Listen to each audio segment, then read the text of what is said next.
जय हिंद दोस्तों, central news में आपका बहुत बहुत स्वागत है। ऐसे ही ताज़ा खबरों के लिए चैनल सब्सक्राइब अभी कर लीजिए। अभी हाल ही में साधुओं की हत्या पालघर में हुई थी, जिससे आज भी अंदर आग जल रही है पूरे देश में। लेकिन अब एक विडंबना देखिए, अब तो मंदिरों में भी आग लगा दे रहे हैं। आखिर ये समाज के गंदे लोग हमारी देश की संस्कृति को, सभ्यताओं को दूषित क्यों कर रहे हैं? इनकी मंशा क्या है? आखिर देश में ये नीच किस्म की राजनीति क्यों हो रही है? आखिर हिंदुओं की जान खतरे में क्यों है? कब तक देश ऐसे ही हिंदू मुस्लिम करके मरेगा? हमारे देश के कुछ चंद नेता लोग अपनी कुर्सी के लिए पूरे देश जो जला देंगे क्या? अब आइए, क्या है रिपोर्ट, विस्तार से जानते हैं। हमारे घर और मंदिर जलाए जा रहे, पश्चिम बंगाल पुलिस उल्टा हमें ही मार रही, तेलिनीपाड़ा के हिंदुओं ने सुनाई व्यथा। शीतला माता मंदिर में लगाई गई आग और हिंदू की जली गाड़ी। पश्चिम बंगाल में एक इलाका है तेलिनीपाड़ा। ये हुगली जिले के चंदन नगर में आता है। वहां से सांप्रदायिक हिंसा की खबर आई है। हिंदुओं को धारदार हथियार लेकर खदेड़ा गया है, उनके घर जलाए गए हैं और उन्हें प्रताड़ित किया गया है, ऐसा वहां के एक स्थानीय व्यक्ति ने आरोप लगाया है। कई भाजपा नेताओं ने भी यही आरोप लगाए हैं। पश्चिम बंगाल में पार्टी के प्रभारी कैलाश विजयवर्गीय ने एक के बाद एक वीडियो शेयर कर ममता बनर्जी की आलोचना की थी। स्थानीय व्यक्ति ने नाम न प्रकाशित करने की शर्त पर बताया कि तेलिनीपाड़ा में हिंदू मुस्लिम दोनों ही रहते हैं। वो विक्टोरिया जूट मिल के पास का इलाका है। वहां के उर्दी बाजार में कोरोना वायरस का एक मामला आया था, जिसमें पति पत्नी शामिल थे। उनका इलाज कोलकाता में चल रहा है। इस केस के आने के बाद उनसे जुड़े 20 लोगों को क्वारंटाइन सेंटर में भेजा गया। टेस्टिंग की संख्या में इजाफा हुआ और वहां से 3 से 4 किलोमीटर दूर मुस्लिमों के प्रभाव वाले तेलिनीपाड़ा में भी टेस्टिंग चालू हुई। स्थानीय व्यक्ति ने बताया कि वहां के मिठाई का दुकानदार कोरोना पॉजिटिव पाया गया। इसके बाद उसे भी इलाज के लिए भेजा गया। पुलिस ने इलाके को कंटेनमेंट जोन घोषित कर दिया। वहां पुलिस ने बैरिकेडिंग की और सुरक्षा का ध्यान रखते हुए अन्य लोगों से अपील भी। लेकिन स्थानीय युवक ने बताया कि मुस्लिमों का आना जाना कम नहीं हो रहा है और वो अभी भी रमजान के महीने में लगातार लॉकडाउन को धता बताते रहते हैं। ये इलाका पहले भी हिंदू मुस्लिम तनाव के कारण सुर्खियों में रहा है। वहां एक बार अवैध हथियारों की फैक्ट्री भी सील की गई थी। कहा जाता है कि वहां मुस्लिमों का अत्यधिक प्रभाव है और समाज विरोधी गतिविधियां लगातार हो रही है। जब वहां के स्थानीय हिंदुओं ने लोगों की आवाजाही रोकने के लिए बैरिकेड लगाना शुरू किया तो मुसलमान भड़क गए। उन्होंने रमजान का हवाला देते हुए कहा कि वो लोग तो इधर से आना जाना करेंगे ही। इस पर स्थानीय व्यक्ति ने आगे बताया, हाल ही में इस बैरिकेडिंग से भड़के मुसलमानों ने सबसे पहले पुलिस का विरोध किया। इसके बाद जब हिंदुओं ने अपनी सुरक्षा का ख्याल रखते हुए बैरिकेडिंग शुरू की तो वो और भड़क गए। 3 दिनों पहले इलाके में भारी बारिश हो रही थी। बारिश के बीच ही कई मुसलमान सड़क पर तलवार व अन्य हथियार लेकर निकल आए। बारिश के दौरान ही हिंदुओं को खदेड़ा गया, उनके घरों पर हमला करके तोड़फोड़ मचाई गई। कमिश्नर हुमायूं कबीर ने पीड़ित हिंदुओं की बात सुनने से इनकार कर दिया। हिंदुओं की दुकानें भी लूटी गई। सूरज साहब की बर्तन की दुकान लूट ली गई। दरअसल सूरज साहब ने अपनी दुकान में लूटपाट होने के बाद पुलिस से इस बात के लिए अनुमति मांगी थी कि वो अपनी दुकान को खाली कर ले, क्योंकि उनके पास कमाई का कोई जरिया नहीं है और आगे कुछ और होता है तो वो नुकसान की भरपाई कैसे करेंगे। पुलिस ने उन्हें इस बात की इजाजत नहीं दी। उनकी दुकान को आग लगाकर जला डाला गया। ऑफ इंडिया न्यूज नेटवर्क के अनुसार से जब उनसे संपर्क किया तो उन्होंने इस बात की पुष्टि की। जल्द ही हम इस संबंध में अलग से विस्तृत रिपोर्ट लेकर आएंगे और उनके साथ क्या कैसे हुआ ये बताएंगे। उनकी दुकान के पास ही एक आभूषणों की दुकान है, जिसे जला डाला गया। हिंदुओं पर हो रहे इस एक तरफा हमले को देखते हुए स्थानीय भाजपा सांसद लॉकेट चटर्जी हरकत में आई और वो कोलकाता से घटनास्थल के लिए रवाना हुई। लेकिन पुलिस ने उन्हें इलाके में नहीं जाने दिया। लॉकेट चटर्जी ने इस बात को भी सोशल मीडिया पर रखा। स्थानीय व्यक्ति ने बताया कि वहां का पार्षद मुसलमान है और प्रभावशाली है, इसीलिए पुलिस के साथ उसकी मिलीभगत है। कहा गया है कि वहां के मुसलमानों के किए की हर सजा हिंदुओं को ही मिलती है। डीएम ने दिया इंटरनेट बंद करने का आदेश। अचानक से रात में आई पुलिस कुछ हिंदुओं को उठाकर ले गई और उन्हें जेल में बंद कर दिया गया।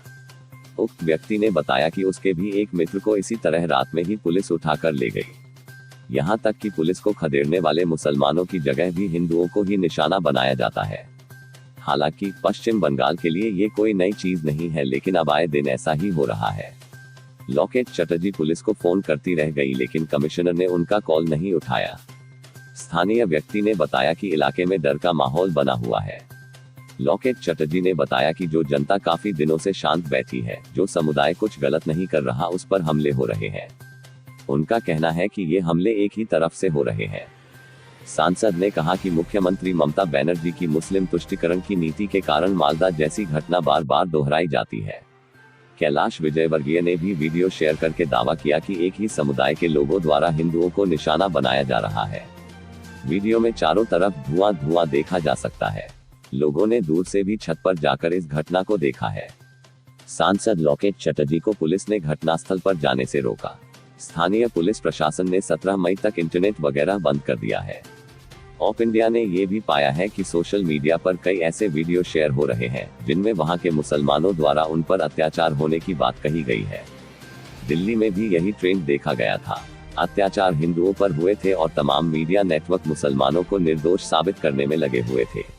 इसी तरह YouTube से लेकर ट्विटर तक आपको बंगाल के संबंध में ऐसे कई वीडियो मिल जाएंगे जिनमें स्थानीय मुसलमानों ने विक्टिम प्ले किया है। मीडिया के एक खास वर्ग का अटेंशन पाने के लिए ऐसा किया गया है।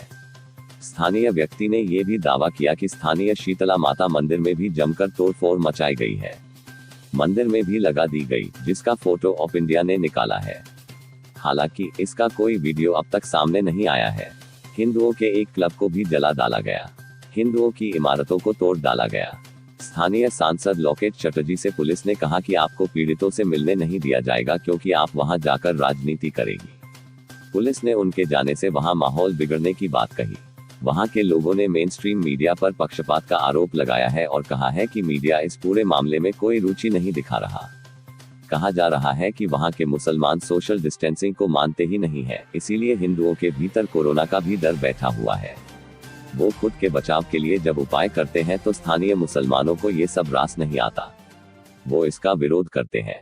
पश्चिम बंगाल की मुख्यमंत्री ममता बनर्जी भी कह चुकी हैं कि लोग अपने घरों में ही रहें और हॉस्पिटलों में भीड़ न जुटाएं, जिससे पता चलता है कि पश्चिम बंगाल का स्वास्थ्य सिस्टम भी ध्वस्त हो चुका है। ऐसे में लोगों के बीच डर का कायम होना स्वाभाविक है। एक तरफ महामारी का डर और दूसरी तरफ महामारी फैलाने वालों का। इस घटना के दौरान कई लोगों ने वीडियो भी बनाए। हंगामे के दौरान ही एक व्यक्ति ने वीडियो शूट करते हुए मदद के लिए गुहार लगाई और बताया कि मुसलमान उन पर ईंट पत्थर और बम चला रहे हैं। एक व्यक्ति ने आगजनी का वीडियो बनाते हुए कहा कि वहां के हिंदू एकदम मजबूर हो गए हैं और मुसलमानों के अत्याचार को रोकने के लिए कुछ नहीं किया जा रहा है। हिंदुओं की तो बात ही नहीं सुनी जा रही है।